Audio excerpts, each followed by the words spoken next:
we can do. All right, Kellyanne, thank you. Take a look at your screen because today marks 3 weeks until the 2024 election, which means now is the time to start really thinking about who you want to vote for. We know that can be pretty stressful. So here to help us navigate it all is therapist Charlotte McCullough. Good morning to you. Good morning. Okay, let's get right into it. It's election season. I mean, on top of that, it's been hurricane season. So there's a lot of stress on people's plates right now. Can you just give us some pointers before we dive deep into some of the finer points, but give us some pointers day to day. How can we manage all this? So going through a natural disaster, what we just all went through here in Central Florida, and the election stress, it's a lot of anxiety. So what's most important is to find out or to notice how these things are showing up in your behaviors and in your body. That's the most important thing during this election season and after this disaster that we just went through, Hurricane Milton.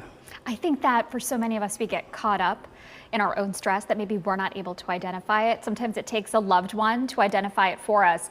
If you've noticed, if anybody's noticed their loved ones, feeling a little bit of pressure, how can you approach that? So just mentioning the behaviors that you see, not coming across as attacking them or saying you always or you shouldn't do this, but using I statements. I feel that you're a little stressed right now. I feel that you're more angrier than you usually are. When I'm in the car with you, you're driving aggressively. I'm experiencing this with you versus just accusing them of saying those types of things. So the I statements. Absolutely, the I statements helps a lot with healthy communication.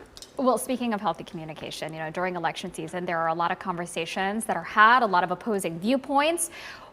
How can we maintain healthy conversations with those who may not see eye to eye with us? Yeah, well, I think the election season, it brings up a lot of fear because no matter what your political views are, no matter what the outcome is, it can affect your views, it can affect your rights and all of those things. So those are the things that we want to think about, right? And then when we're having these conversations, being mindful of when it's time to walk away. It's okay to see differences or have differences, but what's not okay is when we start threatening each other and not allowing each other to have our own viewpoints. Yeah, because they're all valid. Absolutely. For whatever reasons, they're all valid. Right. Yeah.